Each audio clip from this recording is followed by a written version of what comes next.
이 영상은 2020년 여름방학맞이 가우디 10강 라이브 영상의 일부입니다. 맥락이 잘 이해되지 않는다면 연결된 앞뒤 강의를 살펴보시기 바랍니다. 그럼 강의를 시작합니다. 피카소 같은 사람들이 보기에 가우디는 부자들의 부역자예요. 이 사람들은 대중을 위해서 인민을 위한 예술을 하는 것이 아니라 부자들의 부역자. 부자들을 위해 시녀 역할을 하고 있는 예술가. 그래서 굉장히 가우디류의 사람들을 미워했습니다. 옛날에 꽈트로가토스라고 하는 피카소가 자기의 첫 번째 개인전을 열었던 곳이 바르셀로나에 있는 꽈트로가토스. 스페인어로 하면 꽈트로가토스고 카탈로니아 말로 하는 꽈트라까츠 뭐 이쯤 될 거예요. 발음이 서로 다르니까.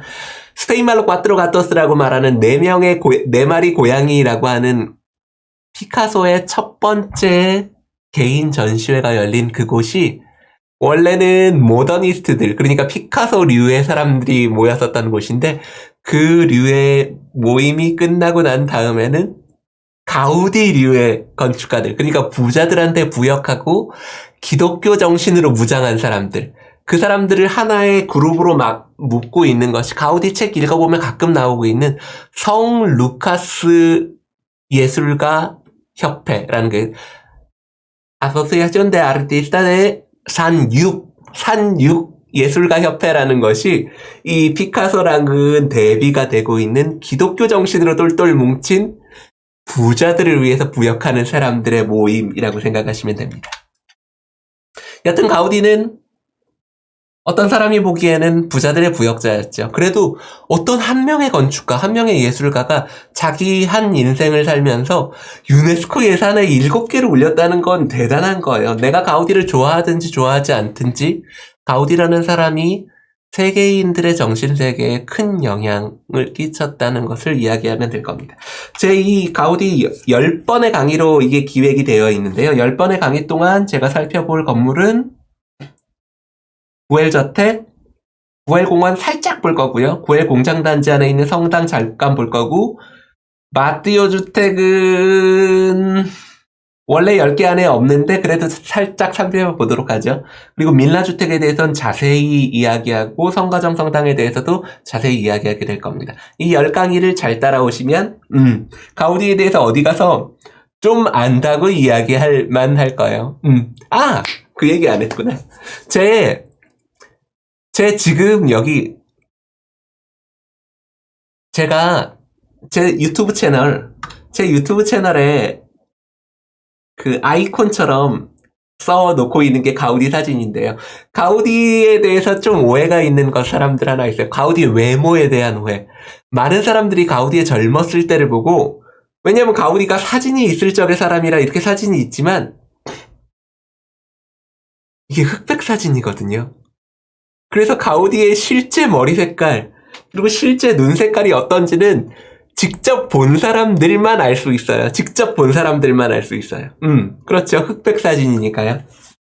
가우디 128이라는 책은 그래서 중요하기도 한데, 이 책에 보면 가우디와 함께 일했었던 사람들이 가우디의 모습에 대해서 설명하고 있거든요. 근데 가우디의 모습이 머리가 은발에 가까운 금발, 그리고 눈 색깔이 푸른색이라고 되어 있어요. 하늘빛 같은 푸른색. 근데 이 이야기를 듣는 지금 한국에 계신 가우디 애호가들은 잘 모르시겠지만 카탈루냐 그리고 스페인에서 은발에 가까운 금발이나 하늘색 같은 눈동자가 그렇게 흔한 눈동자가 아니에요. 이 사람은 북유럽 스타일의 사람입니다. 그래서 지금 가우디 그림에 나오고 있는 이 그림은 가우디가 나이 들어서 백발이 아니고요. 가우디는 원래 백발에 가까운 금발이에요. 그리고 파란색 눈. 그래서 스페인 사람들이 보기에는, 스페인의 그냥 평범한 사람들이 보기에는 외국 사람처럼 보였을 것 약간은.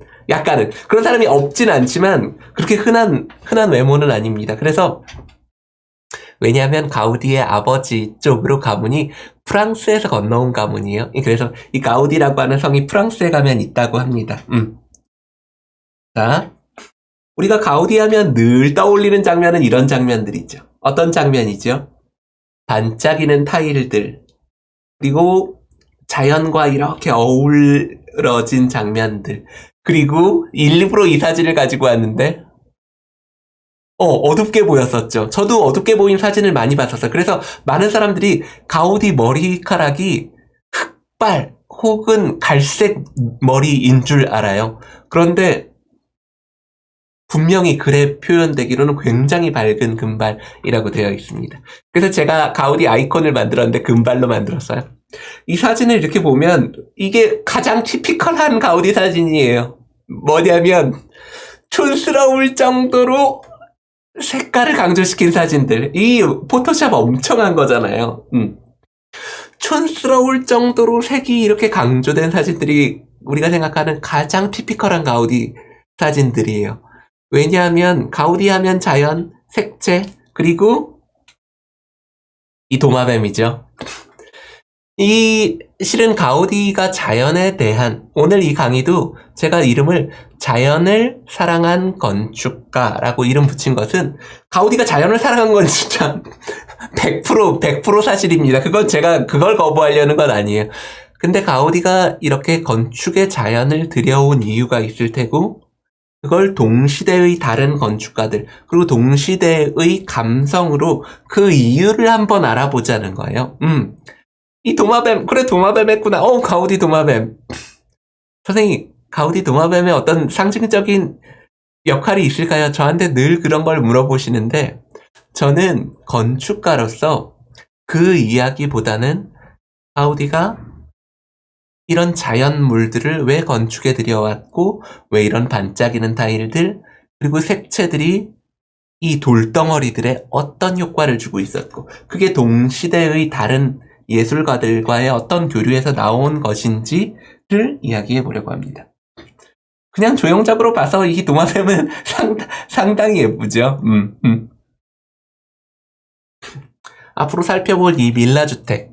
이 밀라주택을 요 앞에 오면 가이드분들이 지금 어디냐면 맨날 빠네요. 여기 서 있을 때가 요 사람들이 있는 요 자리밖에 없거든요. 요 자리 말고는 전경이 보이는 데가 없어요. 요 자리 서서 와 여기 이렇게 파도 모양 보이죠? 이게 지중해의 파도 모양을 형상화한 것이고 저 뒤에 뒤에 있는 이런 탑들은 카탈루냐의 영산이라고 부리는 몬세라시라고 하는 산이 있거든요.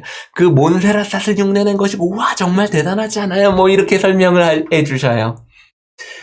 그런데 실은 제가 이 강의 처음에 시작할 때 말했던 것처럼 가우디는 근대, 우리와 비슷한 시기에 근대의 세례를 받은 사람입니다. 그렇게 합리적이지 않은 것으로 자기 건축을 설명하지 않습니다. 그래서 가우디가 이 건축물을, 밀라주택을 설명할 때는 굉장히 풀리지 않는 도시적인 문제를 해결한 해결책으로 그것을 설명합니다. 자, 그 이야기도 장차 하게 될 겁니다. 성가정 성당이죠.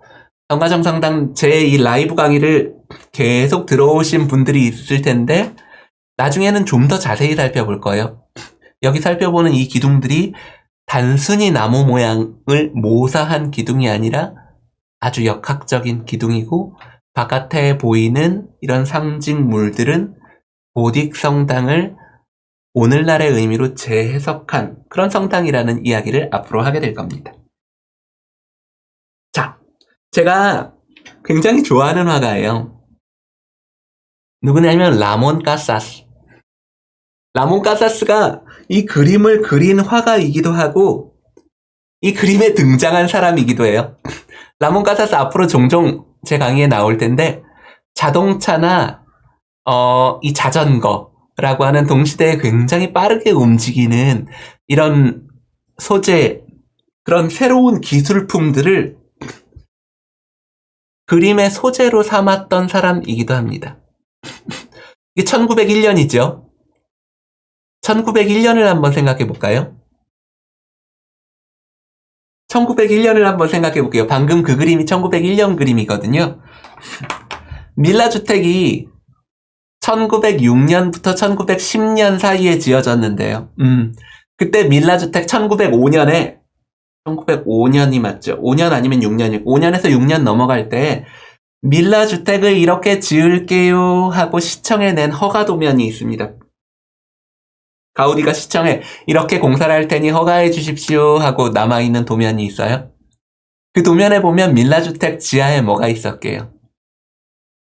밀라 주택 지하에 있었던 것은 마구간입니다. 마구간. 부엘 저택 지하에도 지하 마구간이 있어요. 왜냐하면 당시에 스페인에 디젤 자동차가 1900년 앞뒤로 해서 처음 들어왔거든요. 지금 아까 베라 카사스 아니다. 라몬 카사스가 그린 이 자동차라는 것은 1900년대 그때 당시에 만들어진 인간이 만든 제일 빠른 물건이에요. 그리고 비행기가 없었을 때니까 뭐냐면 인간이 만든 가장 기술적인 산물입니다. 이런 기술적인 산물을 그리는 데에는 오늘날의 이 기술이 가지고 온 오늘날의 이런 역동성, 오늘날의 이 기술이 가지고 있는 그 새로움, 그것을 찬양하려는 그런 의미가 있습니다. 자, 구도만 봐도 그래요. 지금 이게 안정적인 구도라고 하기에는 전체적인 캔버스에서 가운데 있는 요소가 차지하고 있는 크기가 너무 크지 않아요? 지평선, 수평선이 3분의 1 위치나 3분의 2 위치, 이 정도 높이에 지평선, 수평선이 고정되어 있어야 되는데 지평선, 수평선이 아주 높게 올라와 있고 이 전체적인 구도에 보자면 이 가운데 있는 오브젝트가 너무 큽니다. 불안해요. 불안한 상태를 가지고 있어요. 그리고 이 강아지 보세요. 이 바퀴살을 보면 알 수 있는데 바퀴에 살이 안 그려져 있죠. 주행하고 있다는 이야기거든요. 이게 달리고 있는 자동차를 그린 거예요. 달리고 있는 자동차인데 덜컹덜컹할 것 같은데 강아지는 무서워하지 않고 거기에 네 발로 똑바로 서 있죠. 역동적이죠. 아주 역동적이에요. 그리고 제가 이 강의를 하면서 너무너무 많이 이야기했었던 것이 뭐냐면 빛의 문제예요. 빛의 문제. 김은찬 씨, 어떻게 생각하세요? 빛의 문제에 대해서 제가 뭐라고 얘기했죠? 고정되어 있게 만드는 것은 하나의 강력한 광원이 물체를 고정되어 있게 보인다고 말했죠. 여기 한번 보실까요? 이 자동차 밑에 그림자가 있어요? 그림자가 없죠. 왜냐하면 산란광으로 가득해요. 이 장면은 산란광으로 가득하게 되어 있고 물체에는 그림자가 없습니다. 그림자가 없다는 것은 물체와 땅을 구분할 경계가 없다는 이야기예요. 이 라몬 카사스뿐만 아니라 이 동시대의 정말 많은 예술가들이 그림을 그릴 때 맞아요. 그림자가 없는 것, 그것이 이 물체를 동적으로 보이게 만들고 고정되어 있지 않은 듯 보이게 만듭니다. 이런 하나하나의 요소들은 다 이 역동적인 시대, 자동차가 태어나고 전기가 태어나고 전기 등불이 켜지고 이 자동차를 타고 다니는 것이 굉장히 세련된 무엇으로 여겨지던 그 시절의 산물입니다. 건축 이야기를 한번 해볼까요? 가우디 건축물이 아니에요. 가우디의 마띠오 주택 옆에 있는 건물이 마띠오 주택 옆에 아마띠에르 주택이 있고요. 그 건물 옆에 그러니까 마띠오 주택과 같은 블럭의 왼쪽 끝에 남쪽 블럭 끝에 있는 건물이 예오 모레라라고 하는 주택입니다. 예오 모레라. 이 예오 모레라라고 하는 주택은 유이스 두메네기 문타네르라고 하는 건축가가 만들었는데 유이스 두메네기 문타네르는 실은 살아있을 때 가우디보다 훨씬 더 영향력 있는 건축가였어요. 가우디랑 3살 차이밖에 안 나는데 가우디가 학교 다닐 때 이 사람 이미 가우디가 다녔던 학교의 선생님이었어요. 그리고 가우디는 나중에 물론 여러 요청을 받았는데도 자기가 하지 않은 거지만 정치권까지 들어가진 않았는데 이 유이스 두메링이 몬타네르는 건축가이기도 하면서 건축학과 교수이기도 하면서 바르셀로나 지역의 하원 의원도 지냈어요. 아주 파워 있는 사람이죠. 실은 가우디라는 사람은 시에서 나온 공공 프로젝트라는 것을 대학교 졸업하던 그 해에 딱 한 개밖에 안 했거든요. 레이알 광장. 레이알 광장에 있는 새8 가로등 계획안이 가우디가 관에서 받아온 유일한 관급 봉사예요. 그거 하나밖에 없어요. 대학 졸업하던 그 해에 하나. 그리고 가우디가 특급 건축가가 돼서 바르셀로나에 1년에 한 명 주는 건축상을 이미 받은 이후에도 관내 공산 받아 하지 않습니다. 왜 그런지 모르겠어요. 그와 달리 지금 보고 있는 이 유이스 두메네기 문타네르는 카탈루냐 음악당, 호텔 인터나셔널, 이 건물은 이미 없어졌습니다. 그리고 시우다 데이아 공원 안에 있는 무세우 주올로히카, 그러니까 동물원학 박물관, 그 건물도 다 이 사람 건물이에요. 굉장히 큰 프로젝트를 맡아서 한 사람입니다. 여튼 가우디와 비교해서 건축적으로 하나도 빠지지 않고요. 실제로 동시대에는 가우디보다 훨씬 잘 나가던 사람. 그 건물 빠뜨렸구나. 가우디의 청가정 성당 대각선 쪽으로 산파오 병원이라는 병원이 있거든요. 정식 이름은 아마 산타크레우 이 산파오 오스피탈일 거예요. 산타크레우 산파오 오스피탈이라고 하는 굉장히 큰 그리고 아름다운 산파오 병원이라는 병원도 이 유이스 두메네기 문타네르의 작업입니다. 가우디의 작업보다 훨씬 크고 훨씬 화려해요. 조이체님이 레이알 광장 외에도 가우디 가로등이 있던데요. 그것도 같은 시기에 만든 건가요? 네, 맞아요. 공부가 많이 되어 있네요. 그 바닷가에 가로등이 한 개 더 있는데요. 가로등이 한 개 더 있어요. 그건 뭐냐면 가우디가 원래 레이알 광장에 있던 그 가로등을 만들 때 그걸 프로토타입, 그래서 반복 생산할 수 있는 타입으로 만들었어요. 레이알 광장에 있는 가로등이 무라야 데 마르, 그러니까 그게 어디야?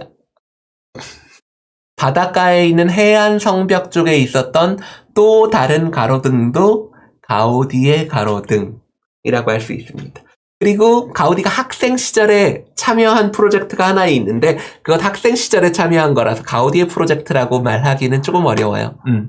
시우다 데이아라고 하는 공원에 담장을 들어가는 그 입구, 그것도 가우디의 프로젝트로 알려져는 있는데 그 프로젝트는 가우디 바르셀로나 바닥 타일. 여기 오시는 분들 다 가우디 도사들이다. 가우디 바닥 타일이요. 그 가우디 바닥 타일은 밀라 주택 지을 당시에 가우디가 만들었었던 그 타일, 반복 변형해서 깔을 수 있는 타일을 가우디가 이 육각형 모양으로 만들어 놨거든요. 그걸 그 이후에 가우디를 기념하는 의미에서 그것을 대량 생산해서 그 앞에 깔아 놓은 거예요. 그러니까 그거는 원래 거기에 프로젝트가 아니라 밀라 주택을 지을 당시에 가우디가 만들어 놓은 하나의 블럭을 다른 데에서 따라한 거죠. 오늘은 여기까지입니다. 알림 설정까지 해두시면 스페인과 가우디 건축에 관한 가장 정확한 정보를 편리하게 받아보실 수 있습니다.